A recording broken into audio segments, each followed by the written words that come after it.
কী কারণ, কী বিষয়? প্রথমত বহিষ্কার করা হয়নি, সাসপেন্ড করা হয়েছে। দ্বিতীয়ত কী বিষয় তা আমি জানি না। একটি মেয়ে অভিযোগ করেছে, এটা আপনারা সবাই জানেন, আমিও দেখেছি। এখন একটি মেয়ে অভিযোগ করলো বলেই যদি পার্টি সাসপেন্ড করাটা উচিত মনে করে, পার্টি ঠিক কাজ করেছে।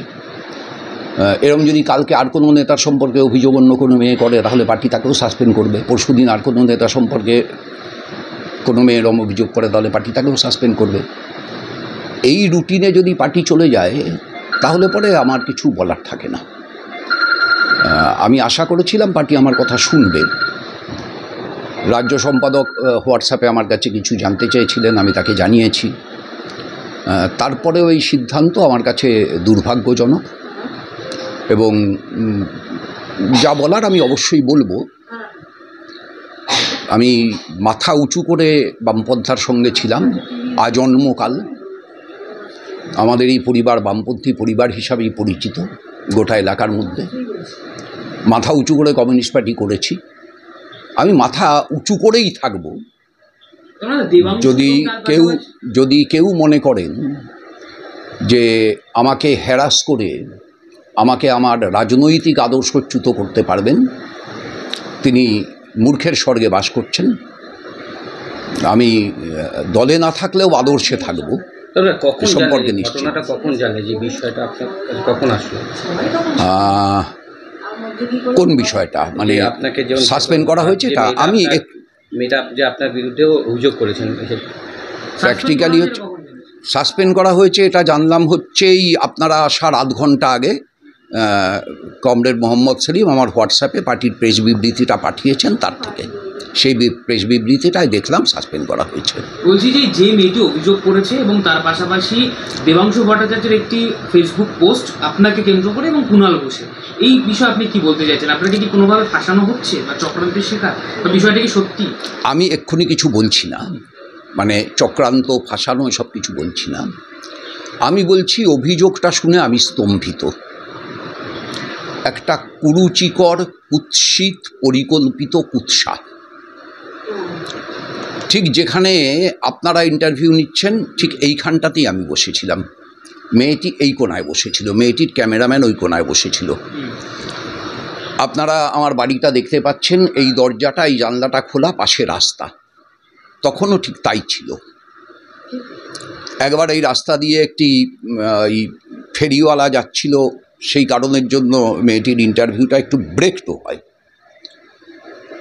আমার বড় বৌদি এখানটায় দাঁড়িয়েছিলেন, এই দরজার সামনে আমার বড় বৌদি দাঁড়িয়েছিলেন। এবং এইরকম মাঝে মাঝেই হয়, যখন সকালে কেউ ইন্টারভিউ নিতে আসে, আমার বড় বৌদি বা আমার স্ত্রী যদি হাতে কোনো কাজ না থাকে, এরম এই কোনায় দাঁড়িয়ে দেখে। মেয়েটি সকালে 10টায় এসেছিলেন, 10টা থেকে 2-5-3 মিনিট আগেই এসেছিলেন। মানে আপনার পরিবারের মাঝে ইন্টারভিউটা হয়েছে? হ্যাঁ, এবং আমার ছেলে ঘটনাচক্রে আজকে বাড়িতে ছিল, এবং আমার ছেলেও, সে উপরের ঘরে থাকে, সেও সেই সময়টায় নিচে ছিল। মেয়েটির কথা শুনে আপনারা যেটা বুঝেছেন সেটা হচ্ছে যে মেয়েটি বলেছে যে মেয়েটি এর আগেও বারবার এসেছে এবং বহুবারই আমি তাকে ফিজিক্যালি অ্যাসল্ট করেছি। আচ্ছা, আমার কথা হচ্ছে যদি আপনি মহিলা হতেন আর যদি এটা আপনার অভিজ্ঞতা হতো যে আপনি অনেকবার আমার ইন্টারভিউ নিতে এসেছেন এবং আমি আপনাকে ফিজিক্যালি অ্যাসল্ট করেছি, তাহলে আপনি কি করতেন? আপনি আপনার চ্যানেলের মালিককে নিশ্চয়ই বলতেন যে তন্ময় ভট্টাচার্যের যে ইন্টারভিউ আমি নিতে যাব না। একজন আত্মমর্যাদাবোধ সম্পন্ন মহিলার কাছ থেকে তো এটাই প্রত্যাশিত। আর এইরকম বাচ্চা ইয়ং মেয়ে যারা আমাদের ভবিষ্যৎ, তাদের কাছ থেকে আরও বেশি প্রত্যাশিত। দুর্ভাগ্য হচ্ছে যে তারপরেও মেয়েটি আজকে এলেন। কালকে আমায় ফোন করেছিলেন, আমি সকাল 10টা টাইম দিয়েছিলাম, মেয়েটি 10টায় এসছেন। ঘটনাচক্রে আমি তখন ঘুমোচ্ছিলাম। আমি আসলে একটু বেশি রাত অবধি পড়াশোনা করি, একটু বেশি বেলায় ঘুম থেকে উঠি, এটা সকলেই জানেন যারা আমায় চেনেন। আমি তখন ঘুমোচ্ছিলাম, আমার বড় বৌদি আমায় ডাকলেন তোমার কাছে লোক এসছে বলে। আমি উঠলাম, বাথরুমে গেলাম, এই জানলা মুখ থেকে এই এখন যেখানে আমার পুত্রবধূ দাঁড়িয়ে আছে এইখানে দাঁড়িয়েছিলেন বড় বৌদি। আমি বাথরুমে গেলাম, এই মেয়েটির দিকে হ্যাঁ তাকিয়ে বললাম, কী রে তোরা সাত সকালে আসিস, একটু ঘুমোতেও দিস না? মেয়েটি বললো 10টার সময় সাত সকাল, এইরকম লাইকওয়াইজ কথাবার্তা হলো।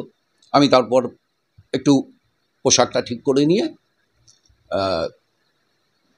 চশমাটা পরে এক কাপ চা হাতে নিয়ে বসলাম, ঠিক এই কাপটাই আমার চায়ের কাপ, এই কাপটা ঠিক এখানে ছিল, আমি এখানটায় বসেছিলাম, এই সোফাটায়। তারপরে ক্যামেরাম্যান বললো আমার এই সোফায় বসতে, আমি এই সোফায় এসে বসলাম। মেয়েটি গোটা ইন্টারভিউটা করলো, প্রায় 20, 22, 23 মিনিটের interview, if I am not wrong.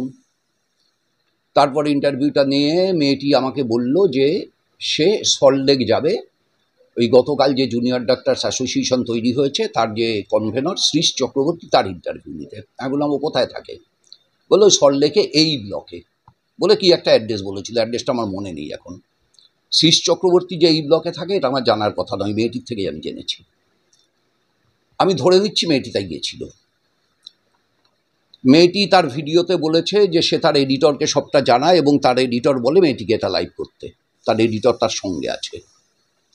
আমি ধরে নিচ্ছি মেয়েটি সত্যি কথা বলেছে, তার এডিটর বলেছে। তার মানে সে শ্রীশ চক্রবর্তীর বাড়িতে গেল, সেখান থেকে অফিসে গেল, অফিসে এডিটরের সাথে কথা হলো, তারপর লাইভটা করলো। আচ্ছা, মানসিক বিপর্যস্ত বিধ্বস্ত অবস্থায় এতগুলো কাজ করা যায়? সম্ভব? আমার বাড়ি থেকে বেরিয়ে বরানগর থানা 5 মিনিটের ডিস্ট্যান্স। মেয়েটি আমার বাড়িতে থাকাকালীন মানসিক বিপর্যস্ত হলো, বিধ্বস্ত হলো, বরানগর থানায় গিয়ে কমপ্লেন করলো না কেন? এখানে বাড়ির সামনে রাস্তা, চিৎকার করলো না কেন? আমার বড় বৌদি এখানে দাঁড়িয়ে চিৎকার করলো না কেন? তার ক্যামেরা পার্সন এখানে, তার ক্যামেরা পার্সনকে ক্যামেরা পার্সন ছবি তুললো না কেন? তার ক্যামেরা পার্সন এসে আমাকে বাধা দিল না কেন? আমাকে ধাক্কা মারলো না কেন? আমাকে ঘুষি মারলো না কেন? মানে আমি কিছু মেলাতে পারছি না, আমার তালগোল পাকিয়ে যাচ্ছে। মানে নোংরামিকে কোন পর্যায়ে পর্যন্ত নিয়ে যাওয়া যায় আমাদের মতো লোকেরা সেটা জানে না।